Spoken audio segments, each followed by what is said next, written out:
me parece adecuado culminar este curso de ética tratando acerca del sentido político, de la acción política de Santa Catalina de Siena. Siempre es difícil hablar de un santo, pero es realmente un hecho para mí providencial que sea en este momento, que la Iglesia haya proclamado oficialmente doctora universal a Santa Catalina de Siena, como lo ha hecho con Santa Teresa de Ávila. En rigor, siempre fueron reconocidas como doctoras dentro de la Iglesia estas dos grandes mujeres. Pero evidentemente creo yo que responde a una razón de actualidad del presente, esta proclamación oficial por parte de la Iglesia de estas doctoras, que como todo santo, especialmente cuando se han proyectado hacia la acción pública, han ejercido, ejercen y ejercerán una decisiva influencia en la historia. Nosotros ya casi hemos perdido el sentido de lo sobrenatural. A veces hasta dentro de la Iglesia ocurre eso. Y entonces, cuando hablamos de quiénes son protagonistas o de quiénes son los agentes en los procesos de la historia, sea nacional o sea universal, en general al único protagonista que es el primero y principal y el decisivo, que es Dios, que es la divina providencia, a ese ni lo tenemos en cuenta. Consideramos exclusivamente la fuerza, las pasiones, las razones, las acciones de los hombres y los móviles demasiado humanos que ellos realizan. Por eso la política ya no se concibe más como una sabiduría, y mucho menos como una sabiduría teológica y metafísica en su fundamento, sino que es una habilidad. La política no se la reconoce de otro modo que como una habilidad. Y la habilidad es lo más opuesto, aunque es cosa de la inteligencia también, es lo más opuesto y subalterno con relación a la sabiduría. La prudencia política es sabiduría divina y humana, o sea, conformación de la mente a la realidad esencial, y realización de esa verdad, de la realidad, en las circunstancias siempre cambiantes de lo existencial, de lo concreto. En cambio, la habilidad es algo parecido a la manualidad, al hacer. Es como pasa hoy con la pedagogía. La pedagogía es activismo, es manualismo, aprender haciendo. Y hay una desesperación por darle la forma del hacer a todo lo que es aprender y estudiar. Claro que hay un sector íntimo donde se aprende haciendo, que es todo lo que se produce por medio de una acción transitiva, manejando una materia, conformándola. Hay muchas personas que aprenden un oficio simplemente viendo hacer y repitiendo ese hacer. Así se aprenden muchas cosas que son puramente instrumentales. Pero ya cuando pasamos de la mera empiría al arte, ya el arte encierra un elemento de contemplación, de especulación, porque el que posee el arte supera al mero empírico porque conoce la razón de lo que hace. El otro se limita a hacer. Aprendió haciendo y puede hacer, pero no sabe la razón por la cual hace lo que hace.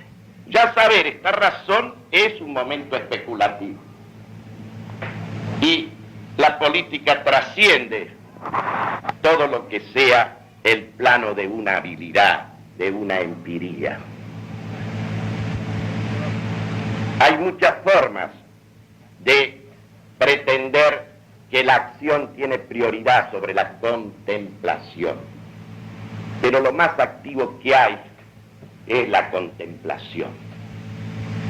Nosotros vivimos una época que ha desterrado prácticamente lo contemplativo y el valor de lo contemplativo en la vida del hombre, porque lo ha sacado a Dios y porque ha sacado también el centro de la especulación y de la meditación, que es el alma inteligente y capaz de querer.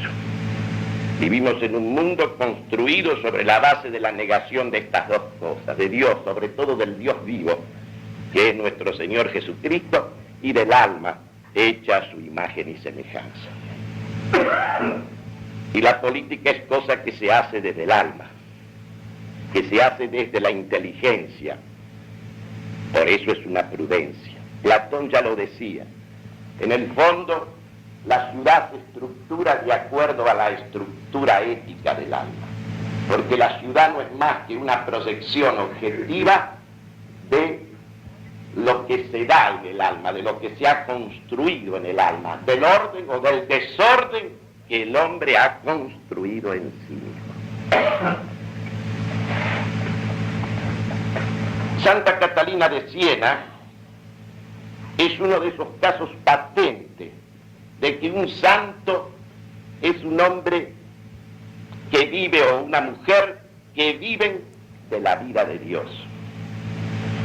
Que, como decía San Pablo, no están en sí mismos, están en Cristo, y es Cristo el que vive y el que obra en ellos.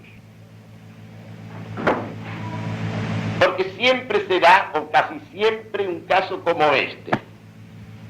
Una hija de artesanos nacida a mediados del siglo XIV, hasta los 16 o 17 años, lleva la vida ordinaria de las demás personas de su condición. De pronto, esta mujer sin letras se ve arrebatada por un designio, por un llamado. Y hay en ella un desprendimiento de todas las cosas del mundo, inclusive de las ansiedades y de los amores más legítimos, humanamente considerados, para entregarse a este amor, a esta pasión de Cristo.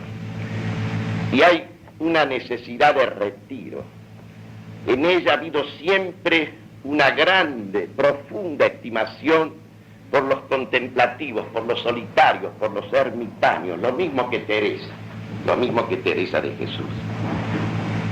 Porque precisamente, no porque lo haya discurrido, sino porque es así desde Dios, lo fundamental para la acción, para la práctica, para los negocios de la vida humana, es justamente la contemplación.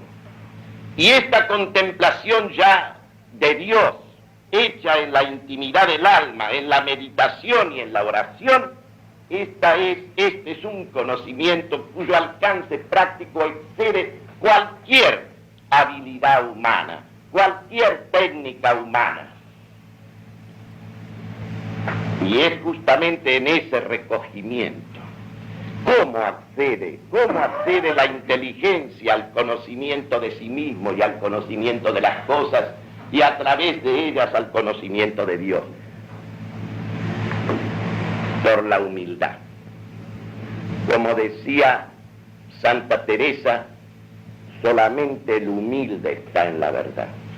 Solamente aquel que está en el interior de sí mismo, meditando en el ser de las cosas, meditando en la propia esencia y en el propio fin de la existencia, desprendido, desasido de todo lo que es sí mismo, de todo lo que es sí mismo, de todo lo que es un interés egoísta, un placer inmediato perentorio, un temor servil. Solamente aquel que se desprende de sí mismo puede alcanzar la objetividad, aún en el plano natural. Porque las cosas solo me descubren su ser, solo me presentan lo que ellas son, y yo mismo me veo a mí mismo en lo que soy, cuando yo me veo desprendido. Cuando se interfiere en cambio mi yo, con sus apremios, con sus intereses, con sus impresiones, con sus afanes, entonces ya las cosas no me dan su secreto, las cosas no se me manifiestan, las cosas no se presentan a la inteligencia como ellas son. Este es un punto capital, porque parece paradójico, pero no es. En la medida en que uno deja de ser, en la medida en que uno se despoja, se desprende, renuncia a sí mismo, en esa forma, en ese modo, por ese camino comienza a ser realmente. Por eso está dicho, solamente el que pierda la vida la va a ganar. Solamente aquel que se da, ese es el que se perfecciona en el ser. Ese es el que dilata su personalidad, ese es el que la perfila con una nitidez soberana. Es todo lo contrario de lo que pasa en el orden material. Aquí, en las cosas del alma y en las cosas de Dios, la manera de crecer es darse. La manera de ganar es perder. La manera de lograr la vida es darla. Esto es una cosa capital. Por eso, Santa Catalina recuerda que una de las revelaciones primeras que tuvo se recoge en esta sentencia. Es Dios que le habla. Tú eres la que no es. Tú eres la que no es. ¿Qué quiere decir tú eres la que no es? Tú eres la que sabe que uno no es nada. No es nada cuando se ve a sí mismo en la perspectiva divina delante de Dios. Además, todo lo que uno es y todo lo que uno tiene, eso lo ha recibido. Por lo tanto, nosotros no somos señores de nada de lo que tenemos. Y por eso, poder, riqueza, honores, incluso ciencia y virtud, las tenemos como en encomienda, las tenemos prestadas. Y las tenemos para dispensarlas. Somos encomenderos, depositarios que tenemos que usarlas como Dios quiere a esas cosas, para que ellas obren el bien y mi propia perfección, Tú eres la que no es. Tú eres la que has renunciado a ti mismo precisamente para ser en Dios. Eres como la que te has vaciado de ti mismo, la que te has despojado de ti mismo, la que te has expropiado. Y ya no te pesa el yo. Va entero colmándose el alma de la vida de Dios, de la gracia de Dios, de la fuerza de Dios. Pero antes de entrar a analizar algunos de sus testimonios, quiero decir dos cosas. Santa Catalina de Siena vivió en un siglo muy análogo a este, donde primaba en todo la división, la convulsión, el desorden, la subversión, inclusive en la iglesia como pasa hoy. Ella luchó, su gran objetivo, la meta de su vida fue la unidad de la iglesia y la unidad de la cristiandad, la unidad de la iglesia y la unidad de la cristiandad, que es hoy también el gran objetivo. Pero esa unidad no en la forma que entendemos hoy lo universal, lo ecuménico, porque universal es conversión hacia la unidad de lo que es múltiple. Y nosotros ahora queremos hacer una unidad manteniendo la pluralidad y la contradicción de las cosas. Hasta hay gente que tiene miedo de decir que está en la verdad, porque lo tiene a Cristo, porque Cristo está en él. Dicen que nadie es dueño de la verdad, nadie tiene toda la verdad. ¿Toda la verdad en qué sentido? Si yo lo tengo a Cristo, tengo todo lo que necesito tener. No hace falta nada más. Pero ¿cómo voy a juntar lo que niega y lo que afirma? ¿Cómo voy a unir las cosas contradictorias? ¿Cómo voy a cimentar una ciudad? Algo que tiene que tener unidad, una convivencia, una comunidad, una comunión. ¿Cómo la voy a sentar sobre la pluralidad de las creencias, de las opiniones, de los valores, de las existencias? Esa cosa monstruosa, absurda, contra natura, contra Dios, es justamente la bandera que se levanta en el día de hoy en todas partes, queriendo hacer la unidad de lo que se excluye entre sí. Como le pasaba a Descartes cuando dijo, el alma es todo pensamiento, el cuerpo es toda extensión. Pero resulta que en la existencia son una sola cosa. ¿Cómo une usted cuando ha dicho que dos cosas, estas dos cosas son excluyentes entre sí? Usted las ha definido como que se excluyen, como la junta después. Pero resulta que en la existencia son una sola cosa, el alma y el cuerpo. Entonces usted no puede ya resolver un problema porque usted ha partido de la división. Y como si la división fuera lo fundamental, lo esencial, ¿cómo va a hacer salir la unidad? En cambio, Catalina sabe porque el Espíritu Santo ha derramado en ella la abundancia de su gracia, sabe, siendo una niña todavía, toda la vida pública de ella es entre 1370 y su muerte en Roma 1380, apenas 10 años, y de esos 10 años todavía podemos restar 3 o 4. Su correspondencia se inicia en 1372, su correspondencia a los papas, a los príncipes, a los reyes, a los grandes señores, a los priores, es apenas 8 años, muere a los 33. Y en esos 8 años despliega una actividad asombrosa, siempre orientada en el mismo sentido, aunque los objetivos aparezcan otros. Vive en un mundo convulsionado. Italia está despedazada en 100 partes, repúblicas, señoríos, reinos, ducados, una mezcla de cosas que se enfrentan la una contra la otra, y varios y ellos contra a su vez los dominios de la Iglesia. Aparte de eso, la larguísima guerra entre Francia e Inglaterra, la cristiandad se despedaza a sí misma, se deshace a sí misma, mientras el infiel, el musulmán, avanza sobre Europa, sobre Occidente. Ya han terminado las cruzadas, y justamente una de las grandes aspiraciones de Santa Catalina es promover una cruzada, es hacer que primero el Papa venga a Roma porque está en Aviñón. En realidad, a lo largo del siglo XIV, desde el principio del siglo XIV, desde que fue rey Felipe el Hermoso en Francia, en realidad la sede de la unidad fue abandonada por los papas. Hasta 1376, en que Gregorio XI, el último papa francés, bajo el apremio, bajo el asedio de esta santa, vuelve a Roma. Pero ella no solo clama porque vuelva, clama porque se ponga él, porque levante el estandarte de la cruz, y toda esa división, esas contradicciones, todo eso que está destrozando y asolando el occidente cristiano se resuelva en una moción hacia esa cosa grande, magnífica y única que es el sentido de la cruzada, la recuperación de los lugares santos. No interesa históricamente que las cruzadas no hayan logrado nunca cabalmente sus objetivos concretos, temporales. Hay una cosa en esos 2 siglos que duran las cruzadas y que tienen su culminación en el siglo realmente más grande de la cristiandad, que es el siglo XIII.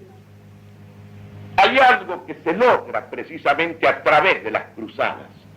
Hay algo que hace a la unidad fundamental. No hay que olvidar que esta tierra no es lugar de cosas definitivas. Este es un lugar de prueba, no de soluciones definitivas. En consecuencia, ¿qué es lo que a uno le documenta? ¿Qué es lo que le muestra? ¿Qué es lo que se perfila así como una afirmación, con una nitidez realmente soberana? ¿Qué es lo que se perfila? Esa unidad de la cristiandad. Cuando los grandes, los señores, emprenden una cruzada y van a afrontar el sufrimiento, lo arduo y la muerte, ahí está la unidad de la fe, ahí está la unidad de una pasión divina. Ahí está algo que saca a la gente de la vulgaridad, de la ruindad, de la vileza, en que se desenvuelve en general la vida ordinaria de los hombres y de los pueblos. Este sentido de la cruzada, ella lo ha visto qué significa una cruzada, y ella se dirige al Papa y se dirige a los príncipes de la Iglesia y a los príncipes temporales, urgiendo la necesidad de la cruzada, porque sabe que sería la única manera de superar todo ese mundo de división, de multiplicidad, de contradicción, de mezcla, de choque de pasiones, de intereses y de cosas viles, en que se mueven no solamente el mundo temporal, sino también el mundo mismo de la Iglesia. Porque nada de lo que ocurre en la Iglesia hoy es una novedad, ocurrió siempre. Más grave, más agudo, más hondo, más profundo, pero es lógico que ocurra eso. Si no, no tendría sentido la Iglesia. Si nosotros analizamos lo que fue la primera Iglesia que presidía a Cristo, es para estremecerse, humanamente considerar. ¿Qué novedad hay hoy en materia de traición, de cobardía, de vileza, de todas esas cosas juntas y de división? Si las hubo ya, y estaba Cristo en persona allí. De manera que uno no se puede extrañar de nada, pero Catalina lo que quería era eso. Primero el Papa en Roma, porque el Cristo es romano, el vicario de Cristo es romano. Esto es fundamental. Y es romano porque Pedro fue mártir en Roma. Allí cayó. Allí está el centro de la Iglesia inamovible, porque ahí está la sucesión de la cabeza de la Iglesia. Ahí está aquel que es uno con Cristo. En consecuencia, esa sede no puede alterarse, no puede modificarse. Y cuando se produce, hay ya algo como cisma, como división. Es que ya un principio temporal, un principio nacional, por ejemplo, como el gallicanismo o cualquier otra cosa, está ahí interfiriendo lo espiritual y lo trascendente y la libertad de la Iglesia. Por eso ella quiere estas dos cosas. Y en una de sus primeras cartas, para irla viendo así, a través de su pensamiento vivo, de su expresión, que habla en lengua vulgar con una fuerza extraordinaria, no hay que olvidarse que era de Toscana, la patria del Dante, donde ya el Dante expresó en italiano todo lo que puede la lengua. Después de él no se ha podido decir más. Se ha podido decir tanto, casi tanto, pero más no. Él mostró cuánto puede la lengua. Una lengua nacional, cuánto puede decir. Veamos una de las primeras cartas que él escribe a un señor de Milán, Bernabò Visconti. Dice esta cosa finísima. Piensen ustedes que esto sería en 1372. Apenas si tiene 25 años. No tenía letras hasta pocos años antes. A los 17 ingresó como terciaria en la Orden de Santo Domingo. Recién en 1374 se reunió un capítulo dominicano y ahí fue sometida a un examen extremo y difícil que superó, lógicamente, porque en ella hablaba Dios. Le dice a Bernabò de Milán que era un hombre prepotente en guerra contra Gregorio XI, que todavía estaba en Aviñón. El Papa, como todos los anteriores desde comienzo de siglo, dice: está demostrado que el hombre no es en sí mismo aquello que tiene. El hombre no es en sí mismo ni su riqueza, ni su poder, ni sus honores, ni su fama, ni su virtud, ni su ciencia. El hombre no es nada de lo que tiene él en sí mismo, no es lo que tiene. Por eso el haber es una cosa y el ser es otra. lo tiene de Dios, no por derecho suyo, sino por gracia. Nadie puede juzgarse, le dice a ese Señor prepotente, Señor de lo que tiene, sino dispensador. Somos encomenderos. La propiedad que tengo no es propiamente mía, es mía, legítimamente mía, en la medida que la uso como Dios quiere, o como la naturaleza social del hombre que es de Dios exige. El único señorío del hombre, dice, es la ciudad interior, su alma. Y dice de esta manera tan precisa aquello que es el centro del señorío. Dios ha puesto el sí y el no en la voluntad, que es la más fuerte cosa que existe. Lo más de uno, como decía San Agustín, no hay nada en mí que sea más mío que mi voluntad. O sea que este poder de decidir, de elegir, de decir sí o de decir no, de obrar o de no obrar, ahí está lo más de uno. Y todavía de eso no es absolutamente de uno. Todavía es de Dios. Es un poder que Dios le ha dado al hombre. Y aquí viene lo principal. ¿En qué consiste? Claro que tenía que darle ese poder incluso de decirle no a él, sino todo el privilegio, toda la prerrogativa, toda la excelencia de la libertad y de la colaboración lúcida y libre del hombre a la creación estaría anulada. Pero agrega Santa Catalina, el supremo señorío sobre sí mismo, el verdadero señorío del hombre es dar la sangre por amor a la sangre, dar la propia sangre por amor a la sangre de Cristo. Y señala aquí eso que es la ley natural y sobrenatural de la vida sobre la cual debiera edificarse todo. Primero la verdad, que es el Creador y el Redentor, y después el sacrificio. El sacrificio que es lo que hace la verdad. El hacedor de la verdad es ante todo el que está dispuesto a dar la sangre por la sangre. Esta es la idea central de Santa Catalina. Deseó toda la vida la gloria del martirio que Dios no le concedió en la forma que es usual, pero el suyo fue, como el de la Santísima Virgen, un martirio del corazón permanente, porque su vida entera fue dar su sangre, su esfuerzo, su vida, su pasión por la sangre de Cristo. Esta es una de sus cartas a un príncipe violento, prepotente. Y acá está otra que él escribe ya más adelante, cuando se acerca el momento en que se va a decidir el regreso del Papa Gregorio XI a Roma desde Avillón. Le escribe una carta que es maravillosa. Uno ve lo que significa la prudencia, esta conformación de la mente, y de la decisión a lo que es, a la realidad, a la verdad de lo que es. Le dice, os diré de parte de Cristo crucificado tres cosas le dice.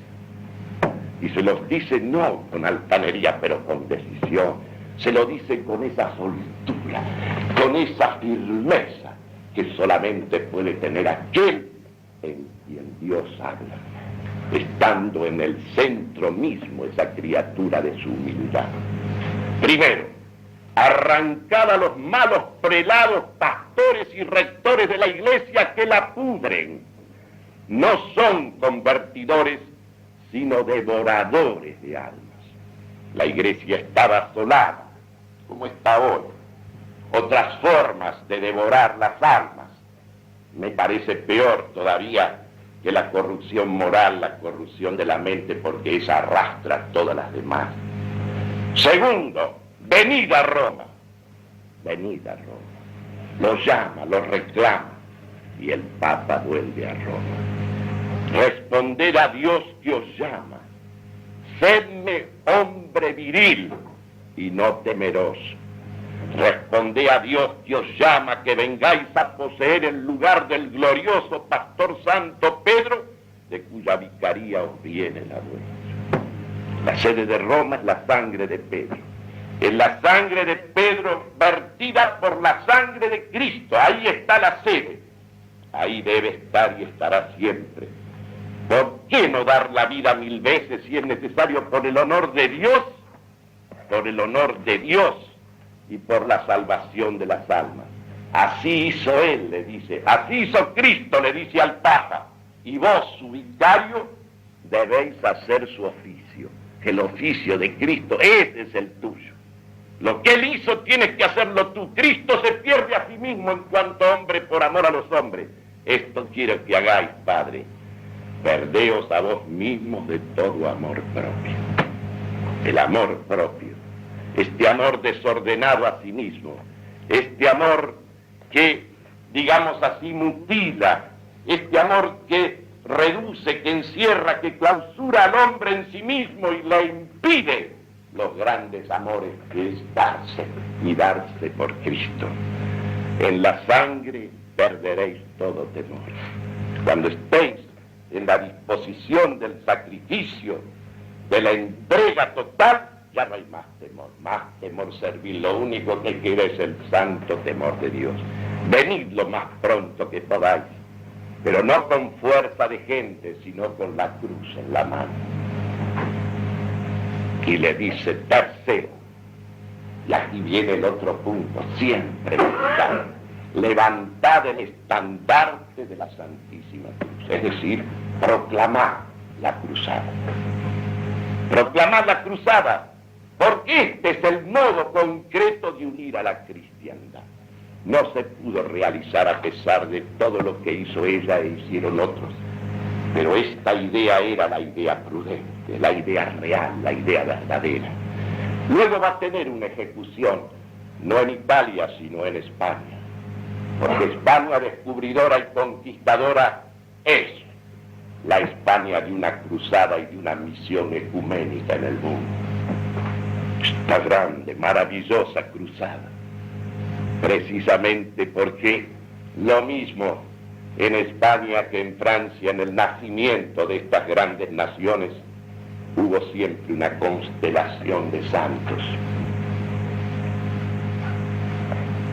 Y a la vez que él escribe, porque ella ha ido por razones de conflictos entre el Papa y Florencia está interdicta, excomulgada, entonces ella va como embajadores ante el Papa, Gregorio XI a Aviñón, y allí es recibida y es atendida porque evidentemente hay algo en ella en que la presencia de Dios es algo que fluye, algo que es inmediato, algo que es evidente, que es patente en ella.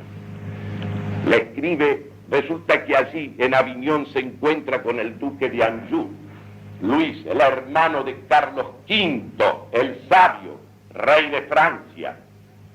Y entonces ella lo convence. Fíjense que este hermano fue enviado por el rey para convencerlo a Gregorio XI que no debe salir de Aviñón, que no debe ir a Roma. Y la acción de Santa Catalina de Siena lo mueve a él, incluso a sufragar gastos para el traslado del Papa a Roma, y además se enciende en él la llama de presidir él, de encabezar él la nueva cruzada. Y entonces le pide a Catalina que le escriba al rey de Francia, a su hermano, y ella le escribe. Y también le reclama tres cosas os ruego que hagáis en vuestro estado por el amor de Cristo crucificado. Primero, despreciad al mundo y a vos mismos con todos vuestros defectos. Es decir, desprendeos de vos mismos. Vaciaos de vos mismos. Dejad de lado todo eso que es el yo egoísta. Todo eso que son los placeres, los amores, las ansiedades. egoístas, esas que nacen del amor propio. Porque has de poseer el reino como cosa prestada y no como cosa vuestra. Has de poseer tu reino como cosa que te tienes en préstamo y que te va a ser exigido cuenta de cómo has administrado, de cómo has dispensado ese poder. Os ruego que como sabios que eras, porque así lo llamaban, poseas las cosas como prestadas y como dispensero de ellas. Es decir, las cosas las tenemos en encomienda, todo lo tenemos en encomienda. Hay gente que no quiere entender el sentido de la propiedad privada. La propiedad privada es una cosa legítima, es algo necesario a la libertad del hombre, de la familia, claro está, pero en el uso yo no lo puedo usar como una cosa que fuera absolutamente mía, para mí, para reservármela. Todo bien es para ser comunicado, todo bien, material o espiritual. Cuanto más elevado el bien, más difusivo, más comunicativo. Por eso la perfección de la criatura racional y libre no es ni siquiera reproducir otro individuo de la especie, como es la perfección biológica, la perfección de los demás vivientes. La perfección del hombre es dar la vida, él está para hacer de su vida un don, para darse y saberse dar. Este es el sentido de la vida, y en la medida que se da, más es el mismo, más crece en sí mismo. Es como decía aquel jefe militar, un jefe paracaidista prusiano, hizo jurar la bandera, y después de jurar la bandera, sus hombres les dijo lo siguiente: habéis jurado la bandera, ya no tenéis nada que sea de cada uno de vosotros, todo entero en ese servicio, hasta la muerte. Este es el sentido. Esto quiere decir la perfección de la vida humana, porque dice él, la personalidad militar se configura, se moldea, se perfila precisamente de esa negación de sí mismo, de esa negación de sí mismo. Por eso le dice al rey: os ruego que como sabios poseas las cosas y sobre todo el poder que invistes como cosa prestada, y como dispensador de ella, como administrador, no como señor. Señor no hay más que uno. Segundo, mantened la santa y verdadera justicia. Mantened la santa y verdadera justicia, que quiere decir cada cosa en su lugar, a cada uno lo suyo, a cada uno lo suyo. Pero sabe que no basta eso, que no basta la justicia. Tercero, observa la doctrina que os da el Maestro en la cruz, es decir, la caridad, la caridad. Y para que vean ustedes qué finamente había penetrado el pensamiento teológico de Santo Tomás de Aquino, fíjense lo que le dice en una carta ulterior al Papa subsiguiente, que fue un Papa italiano ya en Roma, Urbano VI, le hace esta consideración, esta reflexión acerca de la justicia y de la caridad. Si hubiera justicia sin misericordia, estaría entre las tinieblas de la crueldad, y antes sería injusticia que justicia. La sola justicia, aún rigiendo, aún imperando entre los hombres, por sí sola, sería cruel, sería iniquidad y no justicia. ¿Por qué? Porque si yo a cada uno le diera realmente lo que es suyo y lo que merece, unos tendrían mucho, muchísimo, y otros no tendrían nada por cualquier circunstancia. Se crearía una desigualdad odiosa y extrema, y la vida sería insoportable. Por eso dice: mi justicia sola es crueldad, pero misericordia, caridad sin justicia sería para el súbdito como un ungüento sobre la llaga, como un calmante sobre la llaga que necesita ser quemada con fuego. Pero si le ponemos ungüento, si le ponemos el bálsamo, si le ponemos el calmante sin haber quemado con fuego la llaga, entonces se corrompe en lugar de sanarse, entonces se pudre en lugar de sanarse. Por eso la caridad, como decía Tomás, sin justicia es fuente de anarquía y de subversión. Justicia sin caridad es crueldad.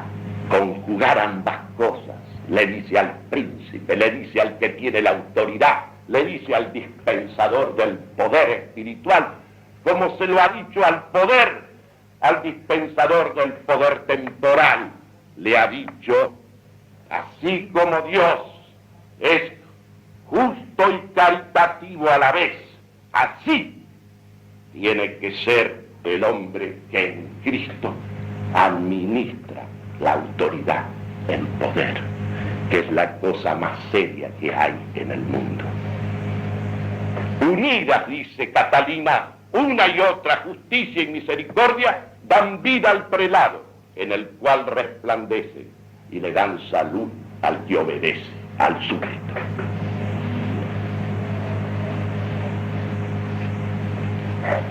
Como ustedes ven, este es el sentido prudencial, este es el sentido prudencial. Jamás el amor debe ahorrar, debe anular la justicia.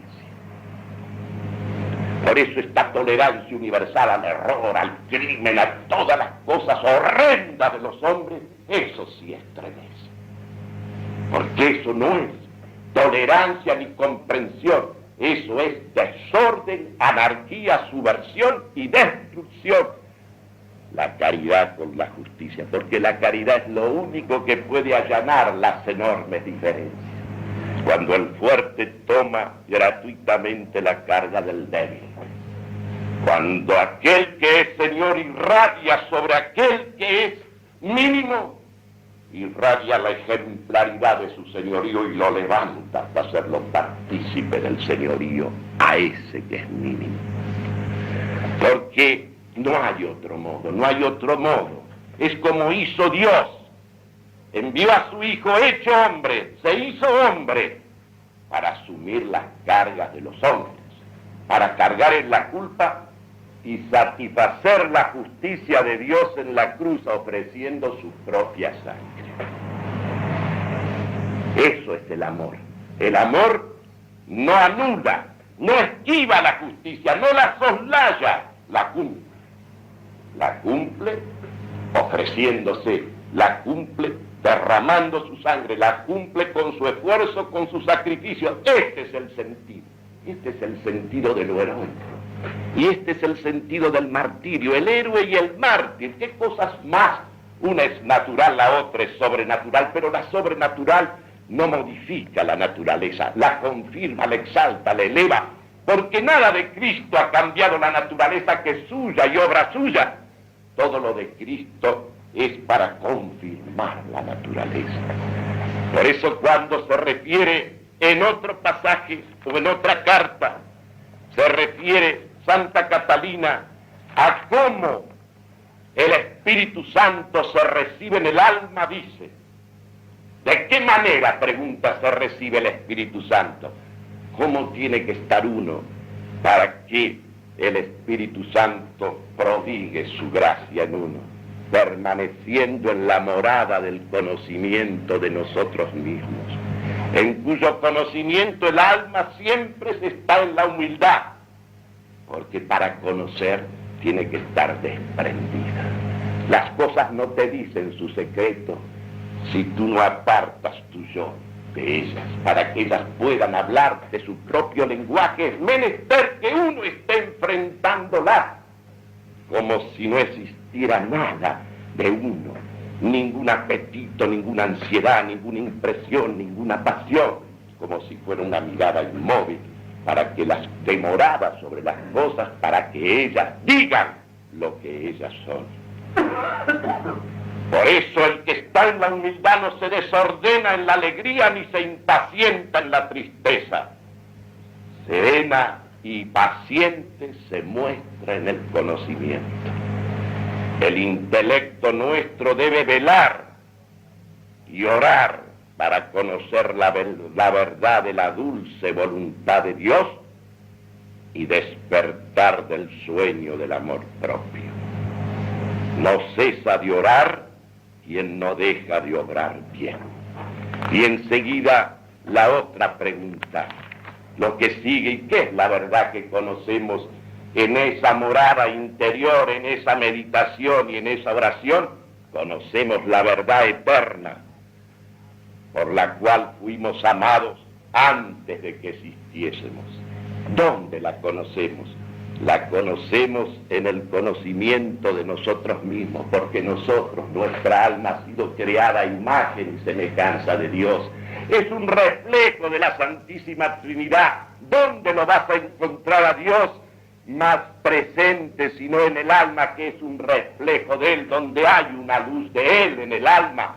Si el alma es una sombra, sí, pero es una sombra del verdadero Dios, del Dios vivo. Ustedes se dan cuenta lo que significa en el mundo de hoy, con este auge de la psicología. Todo el mundo quiere ser psicólogo y esta profesión invade todo, toda la educación, toda la formación, todos los centros civiles, militares y religiosos. Y son psicólogos que jamás se han asomado al alma como reflejo de Dios, que estudian al alma zoológicamente. La psicología que se llama ciencia hoy es zoología pura, porque el alma no la conocen como reflejo, como imagen y semejanza de Dios. Y yo no la veo en la perspectiva de Dios, ¿qué es el alma? Y el alma será cualquier cosa del cuerpo, emanación, secreción, función, lo que usted quiera. Yo le digo a veces a mis alumnos, mediten nada más que en esto. Hay analogía esencial entre cómo vienen al mundo los hombres y los animales irracionales, o hay una diferencia más profunda que la semejanza. Nuestra fe nos enseña algo que ya los filósofos griegos descubrieron, porque Platón y Aristóteles sabían que en cada hombre hay un alma espiritual e inmortal, y lo demostraron. Porque si en el alma inteligente hay una apetencia de lo eterno y de lo esencial, ¿cómo no va a ser el alma una cosa hecha para la eternidad? No podían explicar de dónde venía, no podían explicar el destino personal porque hacía falta la revelación, pero ellos descubrieron que el hombre no es un animal como los demás animales. Descubrieron que cuando el alma piensa y quiere, actúa como un principio separado e impasible. Son palabras de Aristóteles en el Tratado del Alma. Y resulta que hoy uno le pregunta a la gente, estudia al hombre si viene como un animal cualquiera, considerado las cosas material y exteriormente. Pero en el hombre hay una cosa que no viene de los padres, y que es lo principal, que es lo que te hace hombre, lo que te hace persona, lo que te da un destino eterno, que es esa alma que Dios ha infundido en la concepción carnal. En consecuencia, el problema de la crianza y del cuidado de una persona, de un hombre, adquiere una responsabilidad de cosas sagradas. Esta es la responsabilidad de los padres, esa cosa sagrada de los padres y los educadores, esa cosa que es para la eternidad, que es para Dios, que es lo de cada uno, que no es de los padres, que es de Dios. En consecuencia, ¿cómo yo voy a hacer una pedagogía trazada sobre la animalidad o sobre que el hombre es un animal superevolucionario? Otra cosa, ¿qué pretensión tengo yo de que el hombre sea tratado con una persona, los derechos de la persona, la dignidad de la persona, si yo no digo que es nada más que un animal superevolucionario? Estoy justificando el crimen, la violencia, la destrucción, el nihilismo más radical, porque ¿qué de hecho, qué razón hay para que uno viva, siga viviendo o muera si otro más fuerte lo aplasta? Yo pregunto, si en el hombre no hay este principio, se acabó todo. Por eso dice Teresa, ¿dónde conoceremos esa verdad eterna? Lo conoceremos en el conocimiento de nosotros mismos, viendo que Dios nos ha creado a imagen y semejanza suya, constreñido por el fuego de la caridad. Nos ha creado porque se le ha dado la gana, porque nos amó antes de que existiéramos, y nos siguió amando a pesar de que nos apartamos de él, y para eso su Hijo se hizo hombre y se hace todavía más íntimo, todavía se hace alimento para que el hombre vuelva a la unidad con Dios en él, en Cristo. ¿Teresa o Catalina? Bueno, esto de las dos, esto es de todo aquello. Esto ahora yo estoy comentando, estoy glosando, no estoy leyendo lo de ella, ¿no? Lo de ella es esto que les acabo de leer. Termina todavía, dice algo más. ¿Quién nos ha manifestado esta verdad? ¿Quién nos ha manifestado que el hombre está hecho a imagen y semejanza de Dios? ¿Quién nos ha manifestado eso? La sangre del humilde e inmaculado Cordero, del cual habéis sido hecho vicario, le dice al Papa, y depositario, que tenéis las llaves de la sangre, en la cual sangre fuimos recreados a la gracia. El mismo verbo que nos ha creado es el mismo verbo hecho hombre, que da su vida por nosotros como hombre y nos recrea a la gracia por el sacrificio. Fíjense el camino, claro, el Espíritu de Dios. ¿Cómo se infunde en el hombre? Se infunde en el hombre en la medida en que el hombre se conoce a sí mismo y sabe que es nada frente a Dios. Y se coloca en el centro de la humildad, del renunciamiento de sí mismo. ¿Para qué? Para llegar a ser todas las otras cosas. Para llegar a ser, para transformarse en aquel que es el amado, donde está el principio de todo cuanto existe. Cuando Gregorio vuelve a Roma, Gregorio XI, apenas vive 2 años, lo cual echó a perder una obra que acaso hubiera podido darse, aunque nunca debemos hablar de lo que pudo ser, haberse dado las dos cosas, la conjunción de la unidad de la Iglesia en el Papa y la cruzada que habría superado la multiplicidad en lo temporal, en la unidad de un espíritu cruzado. Entonces, un colegio de cardenales en que la mayoría, eran 16 creo, la mayoría eran franceses y algunos italianos, elige a un italiano, Papa Urbano VI, hombre de gran vigor, de gran violencia, que inmediatamente que asume el pontificado, entra ya en una situación de violencia, sobre todo con los cardenales franceses, porque él, instigado, movido por esta santa, a la cual sentía tan próxima, y era todo, digamos, oídos para escucharla, él quiere una renovación de las costumbres, de los modos, del estilo, de todo, en esos príncipes de la Iglesia. Entonces se levantan contra él.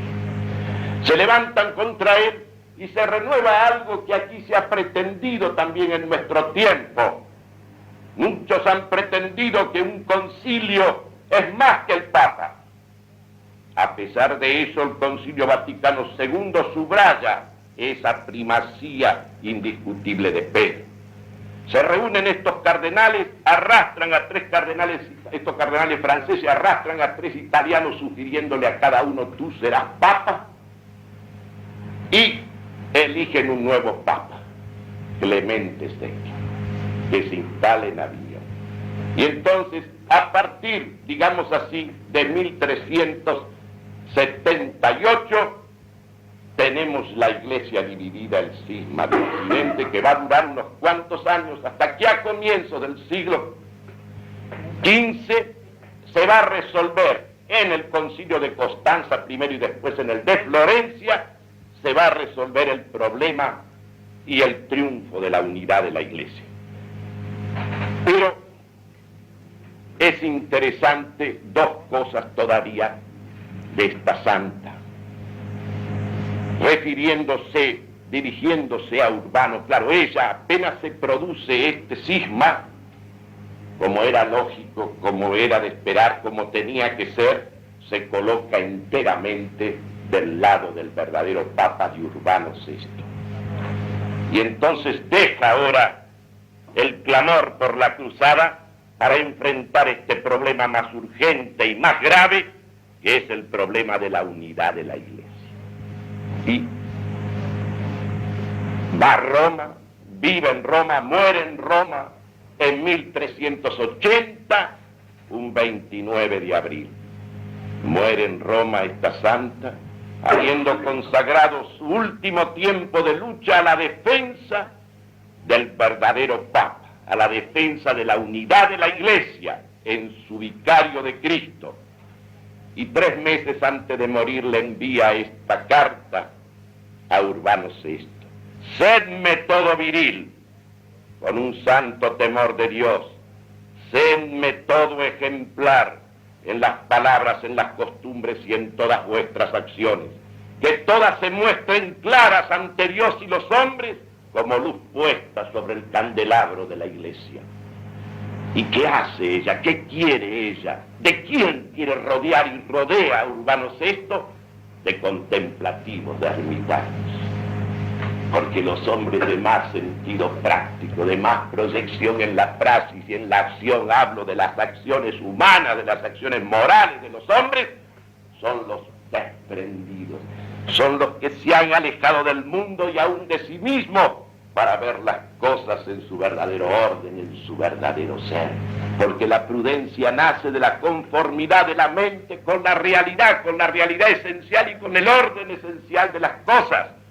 Y solamente aquel que está realmente en el hábito de la humildad y del desprendimiento, aquel capaz de la meditación esencial y aquel que es capaz de la oración viva, permanente, solo ese es capaz de orientar la solución prudente de los problemas humanos, dentro y fuera de la Iglesia.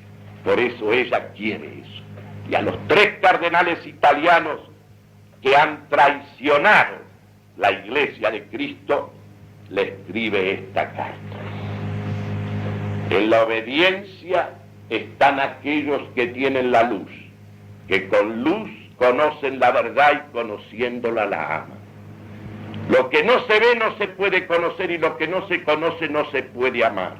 Y quien no ama y no teme a su Creador se ama a sí mismo con amor sensual.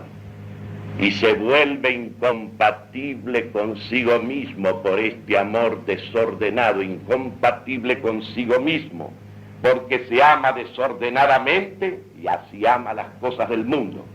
Si conocierais la verdad, te pondrías a amar y a desear a aquel que es. Servirías a tu Creador y toda cosa amarías en Él y sin Él nada. Y entonces les dice lo siguiente: sabéis y conocéis esta verdad, que el Papa Urbano VI, que ellos habían elegido también, es verdaderamente Papa, elegido en elección ordenada y sin temor, más por inspiración divina que por vuestra industria humana. El Espíritu Santo es el que elige. Y así nos lo anunciasteis, vosotros nos dijisteis así, que era verdad. Ahora habéis vuelto las espaldas como viles y miserables caballeros, habéis tenido miedo de vuestra sombra. ¿Cuál es la causa? El veneno del amor propio que ha envenenado al mundo. De columnas que erais, os habéis vuelto peor que paja, habéis tomado oficio de demonios. Queréis apartarnos de la obediencia a Cristo en la tierra e inducirnos a obedecer al anticristo, miembros del diablo, y vosotros con él, mientras estéis en esta herejía. Esta es la palabra, casi ya al final de su vida, de esta santa a los príncipes de la Iglesia que han traicionado a Cristo en la tierra, porque han traicionado al Cristo romano. ¿Y por qué? Como nunca el principio de autoridad se reconoce aquí como la causa de la unidad. La causa de la unidad. Porque ¿qué significa precisamente esto de que un colegio de cardenales o de obispos, de lo que sea, de repente resuelva que este que elegimos papa no es papa y ahora tiene que ser este otro?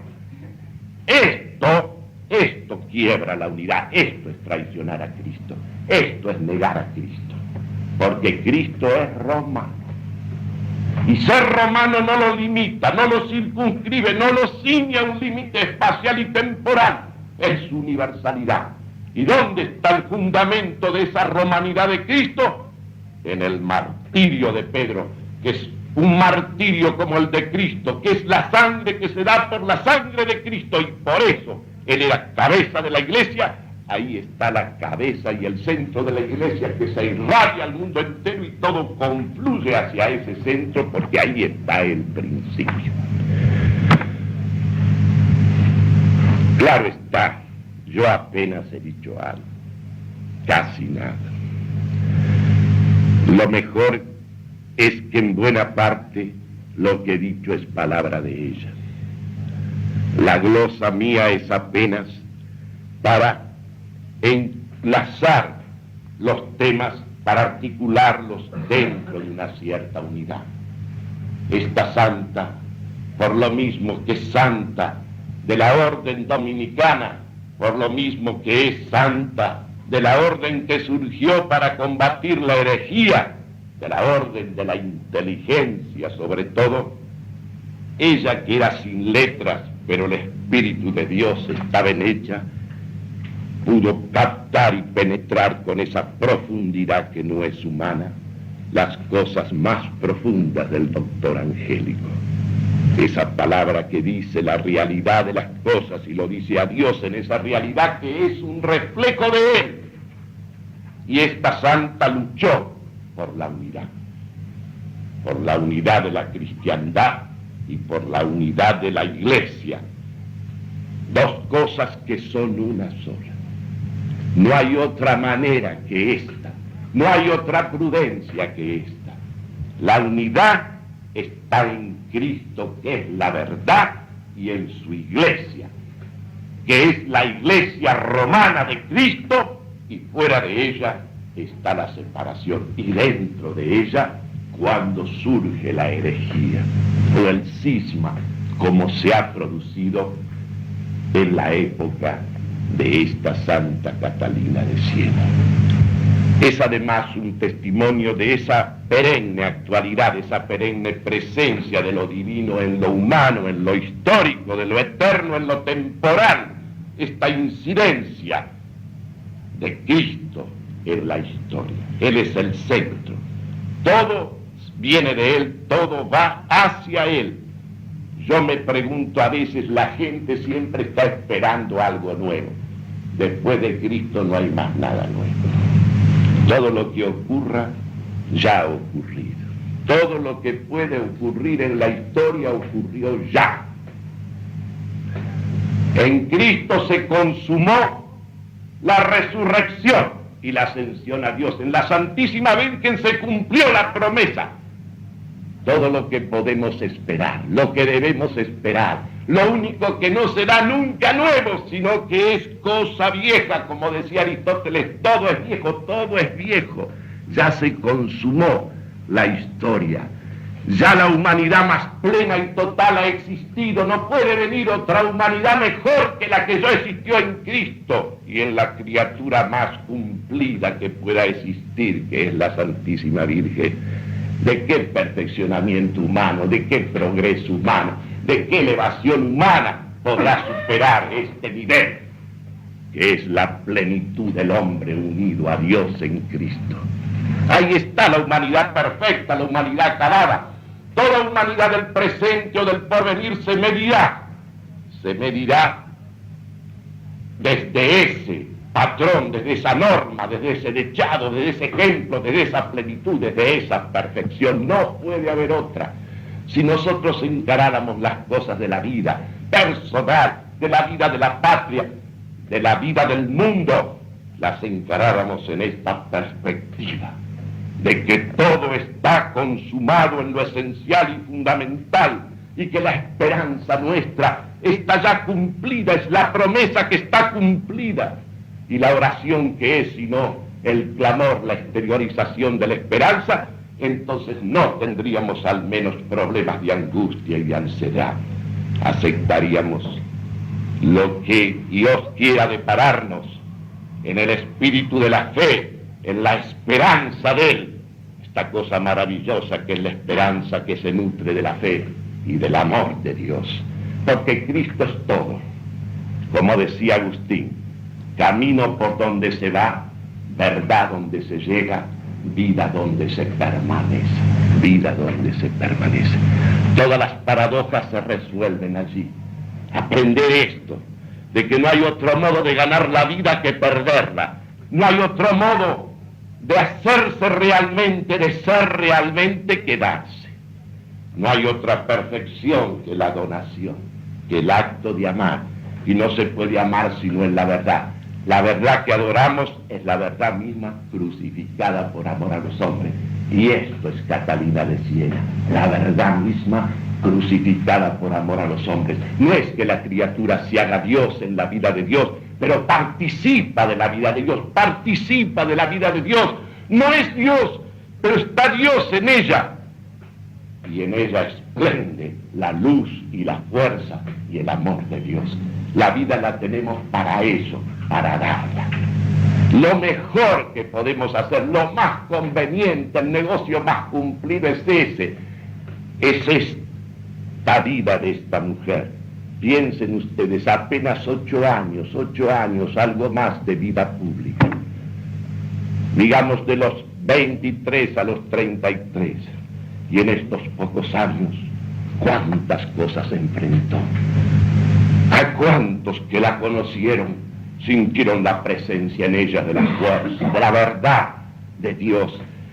Cuántos príncipes y grandes y santos padres reconocieron en ella la presencia de esta fuerza, esta única fuerza que puede salvar a la humanidad, no hay otra. Podrán los que están en la verdad y en Cristo ser pocos, ser menos, como alguien dijo, pero con Él son más y más fuertes que todo. La vida la tenemos para perderla. El día que no nos preocupemos tanto de cuidar esta vida mortal, acaso podamos servir generosamente, gratuitamente, en el nivel heroico, y si Dios lo quisiera también en el martirio, si Él se emplea a fondo, claro está, entonces podremos dar el testimonio que Él espera de nosotros.